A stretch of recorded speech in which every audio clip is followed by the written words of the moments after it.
Hi, second graders. Welcome back to school from your week off for Thanksgiving break. We are here with our Monday, November 30th reading video. Our genre this week is fiction, which means it is a make-believe story that did not happen in real life. Our essential question, we are going to read, what can we see in the sky? Read a book about what happens when two girls look for the Big Dipper. Ooh. And our story is called Starry Night. And Miss Margaret is going to start reading that for us. All right, let's go. It says, Josie and Ling were good friends. Ling was happy Josie was her neighbor. Josie was happy Ling lived nearby, too. Josie and Ling couldn't wait for the school day to end. They planned to sleep over at Josie's house. They were going to sleep in a tent in Josie's backyard. As the class was leaving, Mr. Cortez said, "Your weekend homework is to look at the nighttime sky and explain what you saw on Monday." The class grumbled. "Why the unhappy sounds?" Mr. Cortez asked. "It will be fun looking at the sky at night." The girls arrived at Josie's house and were delighted to be sleeping outdoors. Josie said, "I'm so happy that we get to sleep in a tent. It will be lots of fun." Then Ling said, "I'll get the sleeping bags and flashlights. I brought flashlights so we can play games in the tent." Josie's dad poked his head inside the tent. "Girls, it is a good time to do your homework now because it's getting dark," he said. "Aw," they both complained. "Dad," said Josie, "do we have to now?" "Yes, I already set up the telescope." Ling said, "I hope this won't take too long."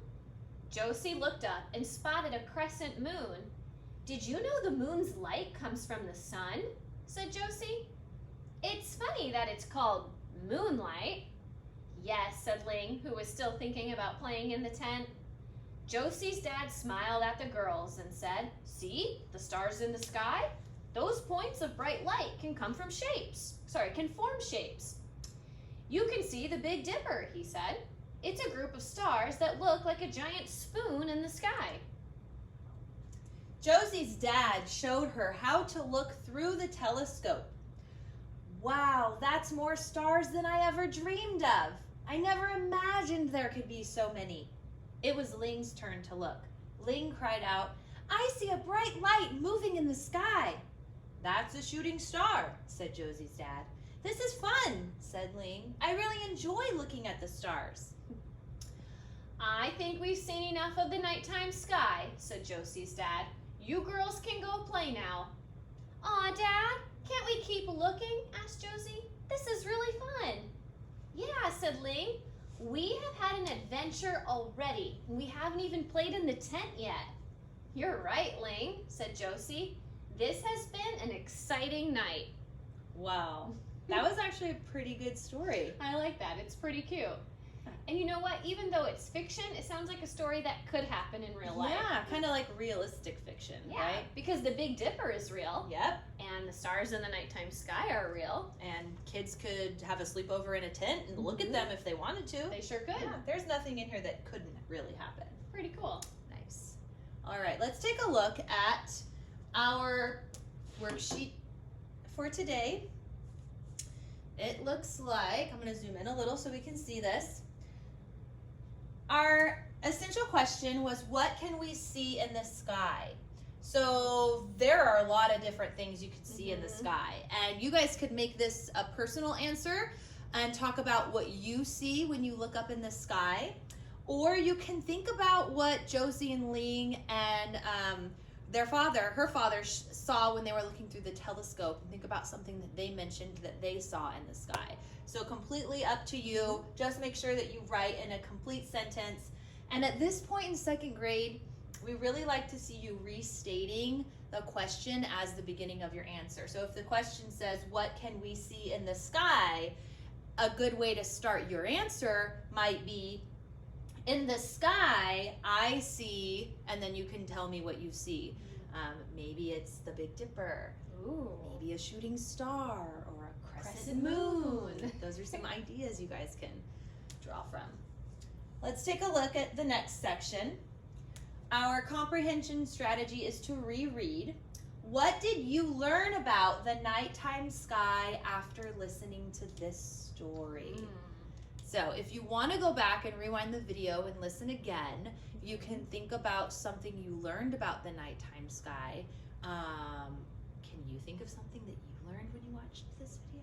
Yeah, I learned too what the girls learned about the nighttime sky is that it can actually be really interesting and it can be fun to learn about. Yeah. Because at first in the story, the girls were they weren't like that excited about it. They were like grumbling. You remember that word grumbled? Yeah. They didn't really want to do it. And then they learned, you know what, the nighttime sky is actually really interesting. Yeah. And it's filled with, different like stars and constellations and there's some pretty cool stuff in there. So maybe they want to write about, they could learn about the Big Dipper, or they could learn about different stars, just like the girls did in the story. Can I tell you something that I thought was cool that I learned from reading this?